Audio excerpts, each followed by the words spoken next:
Hi everyone, I'd like to do a shout out to our sponsor, Bacco Diagnostics. Early detection is the single most important factor in improving patient outcomes.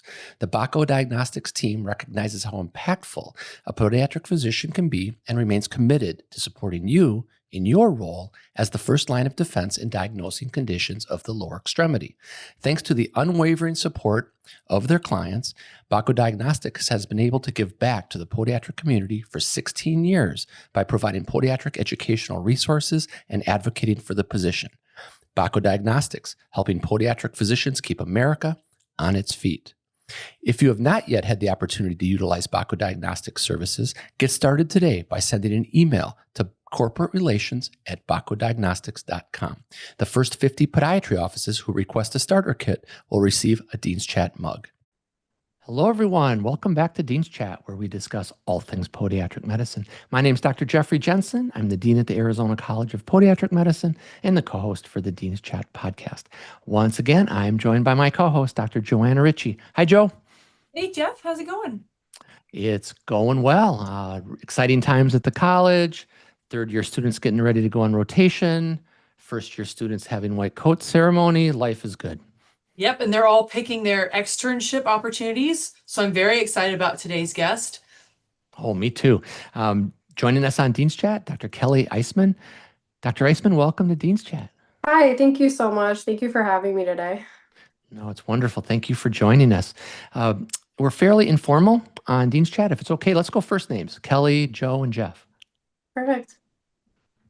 Well, Kelli, thank you again so much. We were first introduced virtually through Holly Spawn-Gross, and she was so excited about some of the AI technology and some of your expertise that we're going to dive into. But before we get into that, I'd love to start with your general kind of background bio.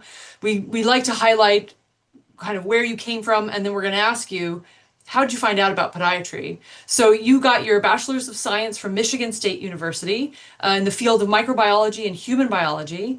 And then you went on to complete your Doctor of Podiatric Medicine at the Rosalind Franklin University, also known as the Scholl College. And then, while I mentioned the externship, you went to do your surgical residency program at Gunderson Health System, which is a fabulous residency program. We have not yet had someone that we've interviewed from. So welcome to Dean's Chat. Yeah, thank you so much. Like I said, thank you for having me. I'm really excited to talk with you guys today. So, yeah, just as a little bit of background, yeah, I grew up kind of in the greater Detroit area, completed schooling. Honestly, I was the kid that was always in the doctor's office, sadly. I thank my parents for that. God, they were such great parents to me. But I was always the one who had like broken the wrists, I broke my hands, I broke everything, you name it. And I think what truly honestly got me into podiatry was I had a pretty bad skiing injury back when I was about 13 or so. And basically what had happened is first time actually on skis. So I was super excited going with my really good friend at the time. And we had done some skills, some training, done the bunny hills, tried a little bit of a bigger hill, and ended up clipping like the side of a fence where my ski just didn't release and ended up snapping my leg in half. And it was something where just undergoing that experience, having a great like team around me as far as like doctors, the physical therapist, everybody to get me up and walking again. I mean, it took me a very long time to regain mobility. So just knowing that, I knew that I wanted to do something like lower extremity related just because it had such a huge impact on my life. So I looked at like shadowing orthopedics, I shadowed radiology, podiatry, physical therapy, you name it. And I felt like kind of throughout like college, knowing that I wanted to go into the medicine route, just interviewing, shadowing the podiatrist, it felt right. So it was something where it really made my decision pretty easy. So after kind of all that being said, I then looked at the different colleges, ended up choosing Chicago, which was a little bit closer to home for me. And then had a wonderful time there, was lucky enough to match into my residency at Gundersen University, or Gunderson, yeah. And So we spent 3 years there training, and honestly, it was such a great experience and a very well-rounded residency where I went into practice right afterwards. I didn't feel like I necessarily needed a fellowship just because we really do have a solid, well-rounded program there. So yeah, I had a wonderful time, and now I've been practicing now about 6 years out of residency. So yeah, it's been excellent. I feel like that 6 years is kind of this very interesting time in your professional career because you're out of the honeymoon phase for sure. You've started to really get your flow down, but there are new things that start to kind of wear on you. So I'm curious, when did you start getting interested in AI? Yeah, so the technology, when I first recognized honestly, my first time ever using it was like an image generator where at the time I was watching like a lot of Hell's Kitchen and I have a chinchilla at home. So there was like this generator of images where I'm like, okay, I want Gordon Ramsay holding a chinchilla. And this was probably back in 2000. Oh gosh, it's 2025 now. It's probably back in like 2021, maybe I want to say. And anyways, it spit out this like horrific image of like Gordon Ramsay with like five eyeballs and like a chinchilla-ish looking fluff with like six heads. So I knew about the technology way kind of before it became more mainstream, but over the years, it's really become like an evolving like industry on its own. And it has had a lot of different applications to the point where I feel like in 2023 is kind of when it started to kind of take off. And that's when you saw all these different companies kind of coming up with different AI tech companies, further subspecializing for different industries. So, yeah. Yeah. Jeff, what are your thoughts? Oh, I think it's just so interesting because we've talked to Andrew Lundquist, who works with Nabla, and then we have Epic, of course, and Epic's in with Madison, Wisconsin, and they're talking about having their AI generated note taking, and so there's a lot of different companies in the space. How Kelly, just out of curiosity, how does everybody differentiate themselves from each other? Yeah, that's a great question. And yeah, so certainly some of like the bigger like EMRs, they're investing pretty heavily kind of in their own dictation software. And I mean, it's still like even though right now it definitely has improved to the point of being like a good like tool, there's still a lot that still has to develop. So over time, I think it will continue to kind of keep improving here. But smaller companies, there's lots of different options that you can choose from, like on the App Store or through like Google Play. And there's a lot of different ones that are targeted to like physical therapists. There's ones targeted to like psychiatrists. So there really is ones like, again, orthopedics. There wasn't necessarily one per se for like uh, podiatry. Do you want me to go into this or do you not want me to Yeah, I go think it's into this? great. Yeah. Yes. Okay. There wasn't necessarily anything for podiatry when I was looking. There was more generic ones and they were very broad and they were kind of first to market, so that's why they were so broad too. They weren't very detailed specifically for like our podiatric needs physical exam. So I've been practicing for a little bit now, and I just felt very saddled with a lot of like the note taking, administration duties, and it was just a lot. It was eating into a lot of like my time after clinic, to the point where I was constantly having the same conversation with one of my best friends from high school. And he is very much on the tech side. He's developed a couple apps at this point, and we were just having these conversations. I want to say back in like 2022, 2023. And it was something where he's like, well, the technology's really evolved. And this was like again around 2023, 2024. And he's like, why don't we do something about that? There is nothing like specifically for podiatrists. So what's your thoughts on like trying to make this like come to fruition? And I'm like, well, absolutely. This is something where certainly I'm happy to kind of help develop and kind of like test it with you.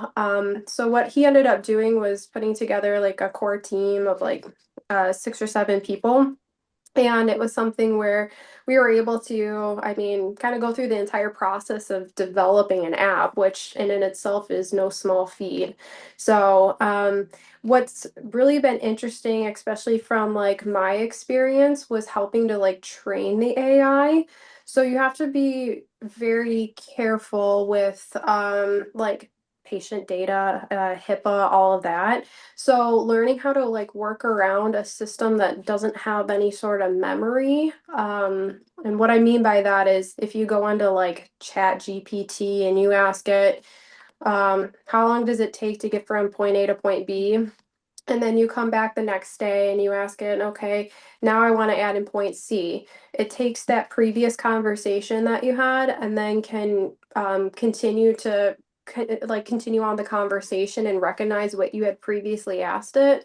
Whereas with patient data, you have to be extremely cautious and careful, and it has no memory. So being able to train the AI and build out specific templates to help guide it without having that previous history or information. So that's kind of where my role came in, and that was quite a unique experience, just being able to work with the AI in that capacity. So Wow, there's so many directions we can go here, Joe. yeah, I know. I'm sorry. I No, gave that's you. okay. No, that's interesting, Kelly, because it's just talk about podiatrists. You got an undergrad in science. You went to Scholl. You did a surgical training program, and talk about outside your wheelhouse, right, of expertise. You must have learned so much. Yeah, well, and on top of it, now I'm also like going into private practice the same time this is like company is kind of starting up too. So, and that in itself is a whole other like learning curve and lots of different hats that you're wearing. So, yeah. So, go ahead, Joe, or I'll just keep So asking questions. yeah, no, so I would love to dive in a little bit more because this world of AI applications in healthcare is exploding right now, and there's a lot of interest and there's a lot of discussion.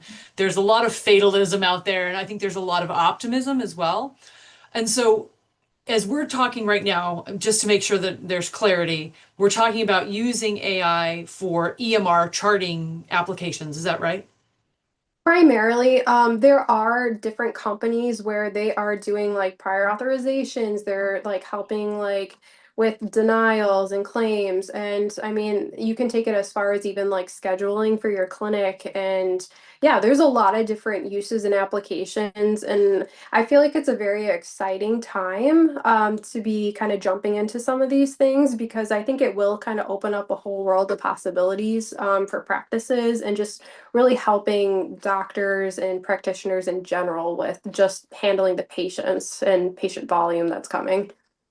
Yeah, and that's where I get really psyched about some of this is if we talk about, you hear all these colloquialisms like put the joy back in medicine, and the reality is that the joy was sucked out of medicine when we had all this administrative burden, right? None of us went through all of the schooling and training to sit behind a computer for 4 hours for every 2 hours of patient care, right? Like that's not what any of us wanted to sign up for, but it is sometimes the reality of what is behind the, you peek behind the curtain. And so if there is an opportunity to outsource those parts of our job that are appropriate and I will touch into maybe some of the diagnostic uses and some of the other interesting things that people are talking about now for AI. But if we can just focus on just reducing the administrative burden, that is huge in terms of how helping practitioners and surgeons and physicians stay doing the work that really their expertise has cultivated them to do.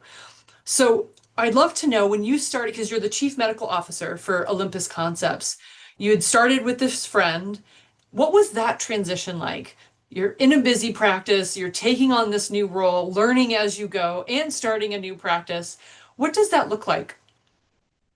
It was a lot of long nights, late hours, lots of weekends. Honestly, I'm very lucky to have a supportive husband. He's also a podiatrist too. So we're working together. So when there was tasks that I really needed to attend to with like Olympus Concepts, he was there able to kind of help with like the practice. So, I mean, he's truly my better half. But yeah, it was just a lot of work, a lot of learning. As time kind of went on, things became easier. You knew how to work around certain things, whether it be like the practice aspect or just like working with the AI itself. But yeah, it's just a lot of trial and error. And like honestly, you kind of don't know what either being a practice owner is all about and or like working with AI is all about until you kind of just go through it. And so, yeah. Ready, fire, aim. Yeah, Yeah. exactly. Try to like pick the best direction with the most. I mean, you only have so much knowledge to kind of leap off of, and you can talk to other people, but I mean, you don't really know until you kind of trial it yourself. So. I like that. Well, kudos to you for diving into all of that. So I have a question about little nomenclature that I've read about in AI. When I say the term hallucinations, what does that mean to you? Yeah, so that was one of the things I had to deal with very early on working with AI. So, what can happen is you try, it's so interesting. So again, we're talking about like a closed system. So again, referring back to that analogy with like the distance direction, we're not talking about Chat GPT, but we're talking about a system that keeps the PHI safe. So if we don't have any previous context to go off of based on previous patient documentation or records, we then have to kind of prompt the AI a little bit saying, hey, like this patient's here, follow up for previous fracture, left foot, what have you. If you don't kind of prompt it when you're using the AI, what can happen is it may pick the wrong foot, it may pick the wrong bone. So it kind of guesses and it tries to make its best guess as possible. But however, it can kind of hallucinate, or sometimes like from a prompt standpoint, when you're actually like writing the AI technology, you don't want to constrain it so much where it can't kind of think on its own. Meaning, if I put in a previous soap note that I take out all the PHI for the patient, but I give it a prompt that says, hey, this is like a plantar fasciitis type of a situation. If you do that and you constrain the AI too much, it then only sees every patient encounter as like plantar fasciitis, but it might miss the fracture. So you need to put like rails on it, kind of like bumpers on a bowling alley, where if you recognize this and the patient alludes to this, then X, Y, and Z should be like your output. But I mean, even with sometimes the guide rails, even sometimes with prompting it from the physician standpoint, it sometimes just wants to do what it wants to do. And hopefully the technology, whatever app is being used, has the ability to kind of rerun encounters where if you notice, hey, it picks left instead of right, please rerun the encounter. It should be able to do that for you. So that's like one of the key things I would be looking at is if I'm wanting to get into AI myself, just making sure it has the ability to kind of rerun encounters and make sure that you kind of can dial it in yourself a little bit. I think the technology eventually will get there where it can just pick up everything and be automatic and perfect, but we're still not quite there.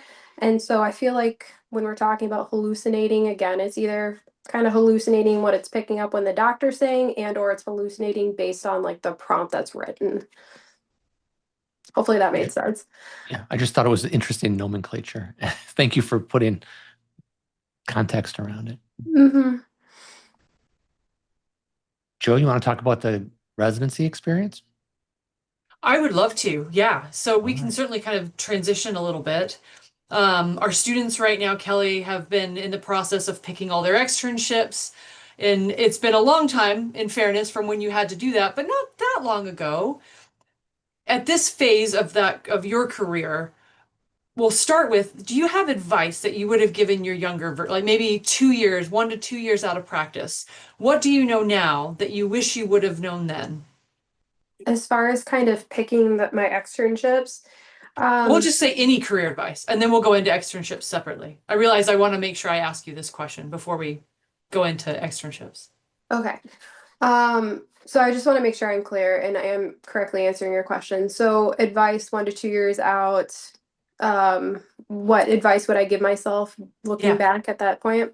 Yeah, so I think if I could go back in time and if I could give myself some advice, oh, that's a really good question.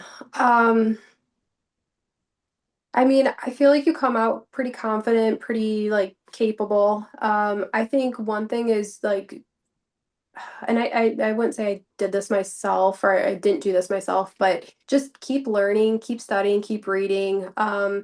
You've been under the guidance of attendings over the past 3 years, but what truly happens is you go from doing like these surgical cases and seeing patients in clinic, but now they truly become your patients. So you just want to make sure that you're doing the best by them that you can.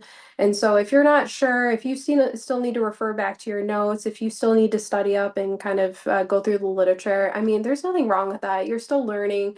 And honestly, it takes a couple years for you to get comfortable and just know that that's normal. I feel like a lot of like the like butterflies, all of that's normal. That gets better with time as your confidence and kind of the longer out you are and the more you see. So, and I think also make sure that if you have any questions, like again, you spent 3 years at a residency. Hopefully, they were cultivating a good relationship with you where if you need anything, like refer back to them, always bounce ideas off, and it doesn't hurt to ever get a second opinion. So, I love that. And I would absolutely mirror that.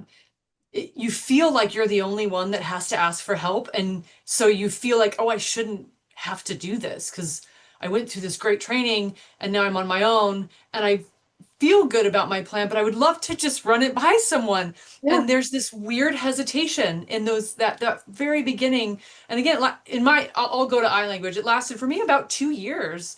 And I was so grateful that I could just go down the hall and like tap, tap, tap, like, hey, what do you think about this? And I wish that I had been more comfortable. Like, as I've talked to more people, this is the norm. This is kind of, I don't want to say the expectation, because that maybe is a little dramatic, but it's perfectly normal and acceptable to say, hey, this is my plan. What are your thoughts? Like, what am I missing? What maybe should I think about that maybe I don't have right here? So I appreciate that. And I love the lifelong learning part because that's the other one. When you get out and you're free from having someone else tell you kind of how to do things, you kind of take this ownership, but there's still so much to learn. And it may be something like practice management. It may be something totally unrelated to the day-to-day foot and ankle healthcare part, but it is still stuff that you have to learn how to do. And that being comfortable, being uncomfortable is something I wish I had just acknowledged. Like, that's okay. It's okay to be uncomfortable. Lean into it, figure it out. You'll get comfortable and then something else will become uncomfortable and you'll have to lean into that. And even at this phase, I'm 15 years out. These are constantly things that new stuff keeps coming up. That's like, oh, I haven't really had to cross this bridge yet. Let's figure out who I need in my court to help me solve this puzzle. And so I appreciate that because I think that this 5 to 6 years out is such a sweet spot.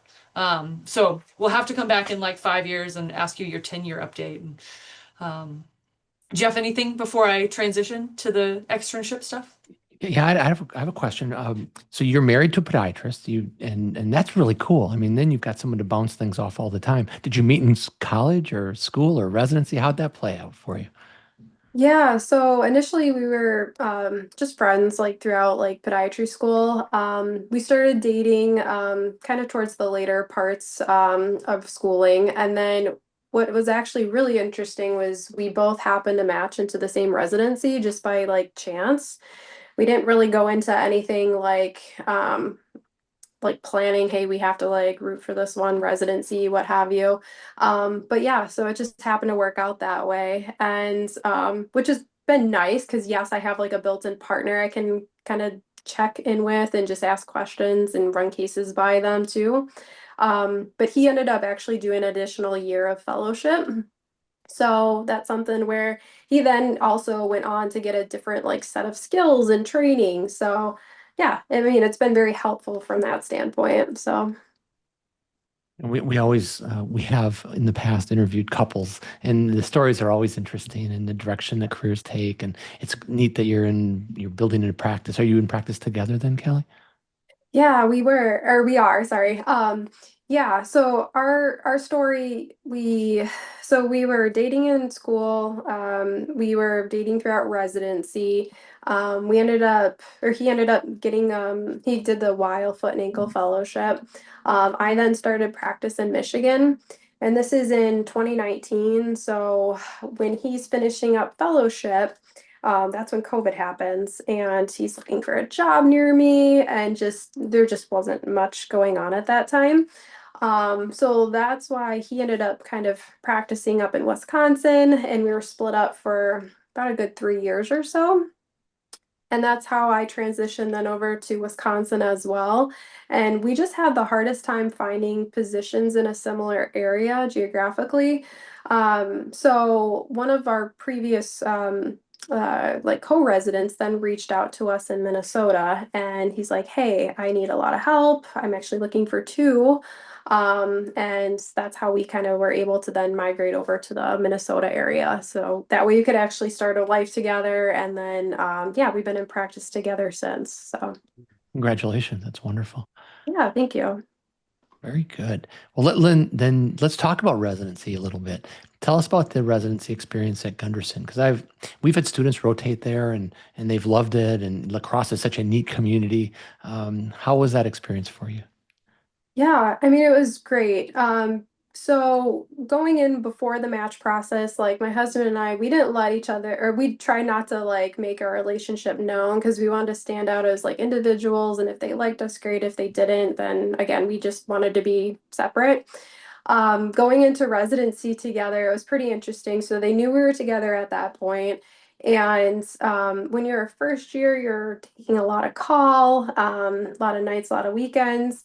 So when I was like on service, I was pretty much taking call half of the year. And then when I was off service, he was on service and then kind of taking call. So again, if we ever needed like another hand or something, they would then have the other first year come and assist. So we got to work together a little bit. So I feel like that was a little bit unique for our first year experience.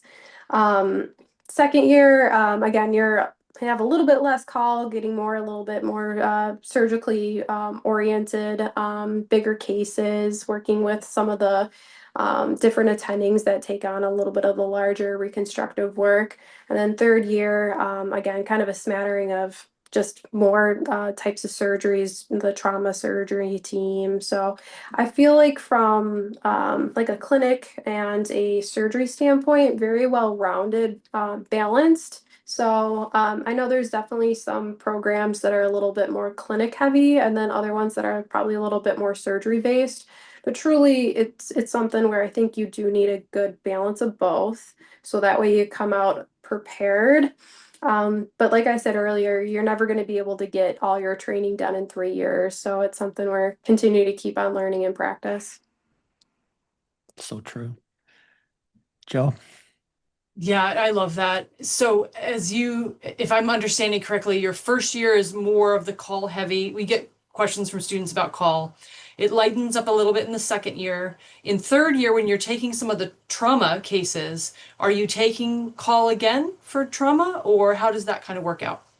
Yeah, I feel like it residency is also kind of like what you want to make of it. So if that interests you and you want to be on call more, if you want to be involved in some of the trauma cases, then you're just gonna have to show up. And that might mean that even though you're not actually assigned to call, if you hey, take a pager and you want to be there for it, then you're putting yourself on call. So and that's something where again you can kind of I feel like at least at Gunderson we were able to kind of tailor it a little bit to what we kind of wanted. But yeah, I think if you show up, do the hard work, like definitely the attendings are going to respect you and then want you in on some of those cases. Yes. How many attendings did you have, Kelly? No, um, one was working, Dr. Jacobs, he was going part-time kind of when I started. We probably had like 5 or 6 core attendings that we worked with. And then we had like some of the trauma surgeons that we'd also work with as well, adjacent to us. Since then, so when I was going through Gunderson, I was working under Dr. Rukas. He was kind of our head attending there, doing a lot of the reconstructive cases. I know the program has changed a little bit since then, and I believe Dr. Carrington is there, and I've met him a few times, and even though I may have not worked with him in the OR, I hear he's a wonderful physician to learn from as well. So I think they're, again, very lucky to have him there too. So, but hands down, all of the different doctors there had their own unique kind of things that they did, and I was very lucky to learn under them. It's fabulous. Very good. Joe, you want to do some rapid fire, or do you have some more questions, or where do you? Let's go to some fun rapid fire. All These are right, the fun sounds ones, good. Kelli. These are fun, Kelli. Feel free, Joe. All right. So one of the common ones, what kind of music do you listen to in the OR? Honestly, I feel like if you want to keep your nurses happy, like you just let them pick. I guess my run rule is no polka music. That was a pretty big one in Wisconsin, and I quickly learned I'm not a fan of polka. So anything I'll listen to though, otherwise. So you're not into That is roll the up. first anti-polka we have had on it. That is hilarious. Very Yeah. regional. So Very growing regional. up in Wisconsin, roll out the barrels, part of every wedding and things, of course. Yeah, that was my first time hearing that song, and it's a good one, just not in the OR for me. Oh, that's interesting. Could So, appreciate that. Yeah. so I'll are you into football, Yeah. Kelli? So who's your team? I mean, is it the Vikings, the Packers, the Lions, because you grew up in Michigan? Yeah, so growing up, we called ourselves like lion sufferers because we have been so poor for so long. But in the last like 3 or 4 years, they really kind of turned it around. So I'm very proud, and now I can proudly wear my hat that has like a Lions logo on it. So Well, you're safe in Wisconsin with a Lions hat, not a Bears hat, though. no, that's my husband. So we Oh, don't. I'll root for them like if they're playing. Like, sorry, you're probably a Packers fan then, aren't you? I grew up in Wisconsin. You have to be. I mean, you go to Yeah. church and you wear a Packer uniform, and they let you out, In your blood. right, so that you can get back to home to see the game. So they cut mass early and things. So yeah, Packers to the core. You guys are too hardcore with the open stadium. I'm not tough enough for that. Yeah, I'm not so sure I am anymore either. But back in the day, it was all good. All right, that was one of my questions. All right. Favorite food. You have a chance to go anywhere in the world for food. Where are you going and why? Probably Thailand. Um, Mm, just the curry, just the spices, everything is just amazing and delicious. So yeah. yeah, a good Thai curry sounds great. Yes. That sounds good right now. Getting some dinner ideas. Yeah, absolutely. So when you lived in the Chicagoland area and at Rosalind Franklin, I realize it's a little bit north, but did you go into the town? What was your favorite part about Chicago? Yeah, so I lived downtown. Because when are you both familiar with Scholl or the way that they do their rotations? I am, but go ahead, please I'm describe it not. because I think our Yeah. students want to know for sure. Oh, sure. So yeah, usually when you're on like your clinical rotations, you're going from like different hospitals downtown within the city. So for the last 2 years of my schooling, I did live downtown. I was in the Lincoln Park area, and I would then commute to the different hospitals. So yeah, I got to experience downtown living, and I mean, talk about great food. I mean, you had literally everything and anything whenever you wanted. And I just remember there was a really good Mediterranean place, like literally 3 minutes from me, and you could get this huge sandwich for like $5, which was like perfect. It was 2 meals, and trying to kind of stretch every dollar at that point too. So it was, yeah, I had a wonderful time there. So it was fun. It's great. I think it's the ball's in your court, Joe. All right. So one of my favorite ones to ask is a little bit more in the deep realm. You can take it any direction you want to go. But if you could invite someone to dinner from any time in history or personal family versus famous people, who would you pick and why? What would you talk about? Oh my gosh. I don't know. I've never been asked this question, or I guess Um, Honestly, if I could go back in time, I probably would try to have dinner with my grandmother. She passed away when I was younger, so I feel like I didn't get that time with her. Yeah. And I would like to learn a little bit more about like my family's history because I feel like she was kind of the glue that held everybody together and just she was apparently the person that knew kind of more of our family history, and unfortunately, I feel like a lot of that's been forgotten. So if I could go back in time, it would probably be to sit down with her and just kind of talk about my family's past. So Oh, I love that. That is great. How about books? Any favorite books, Kelly, or books you're reading? books I'm reading right now. Honestly, I've been reading a lot of like just like yeah, my some of my like resources just for like podiatry, but that's not a really fun answer. Um, I It's don't, a real answer though. So it's like you're allowed to yeah, have a real authentic, like, this is what I'm reading right now. yeah, I'm honestly like between my schedules, yeah, I really haven't had much time to read. That's definitely something where I kind of view like practice as like seasons of your like career, seasons of life. So early on, you're doing a lot of didactic reading, studying out of textbooks. Um, Practice once you're settling in, I mean, certainly handling the practice management side of stuff, like that's still kind of my main focus. So again, probably more practice management books than anything too. But eventually, like as things wind down, I feel like that's a hobby that I'd like to kind of get back into. That between that, language books. I used to take German, and that's something I'd like to get back into. But yeah, sadly, I don't have a great answer for you at the moment. Do you speak Um, German? I mean, it's been a long time, but yes, that was something Oh, where I that's had awesome. studied that like as a kid, and just with medicine and life getting in the way, I haven't, and it's not very widely spoken. So Yeah. Less chances to practice. That's fair. But that's yeah, really cool. Yeah. Very good. Um, Kelly, just a phenomenal interview. Thank you for taking time out of your busy life to chat with us on Dean's Chat. What a lot of fun, right? The practice, you got the AI, a lot of things going on. So congratulations. yeah, thank you so much. Yeah. And for kind of listeners out there too, I really would like encourage you to try to embrace AI. I think it's a technology that's kind of here to stay. And I think honestly, it kind of gave me back a lot of my life and just made me find the joy in practicing medicine that much more and being able to connect with my patients. So if it's something that you haven't dabbled with, like please do. There's lots of resources available, and I really think it can be life changing. And truly, I just want like doctors to kind of reclaim some of their independence and continuing to practice medicine kind of on their terms. So yeah. Well And Kelly, said. if anyone wants to get a hold of you or get in touch with you, what's the best way they can find you? Yeah, so they can certainly email me. Do you want my email or do you want me to send you my If email there's for like like, something like a link or something you would like us to share with the audience, we can do that in the show notes. Are you yeah, on absolutely. LinkedIn? I don't check it that regularly. Okay, fair enough. Email probably would be better. So yeah, I'm Okay, happy to provide that to you guys. awesome. All right, fantastic. Well, we've also got a Dean's Chat mug we're going to send your way, Kelly.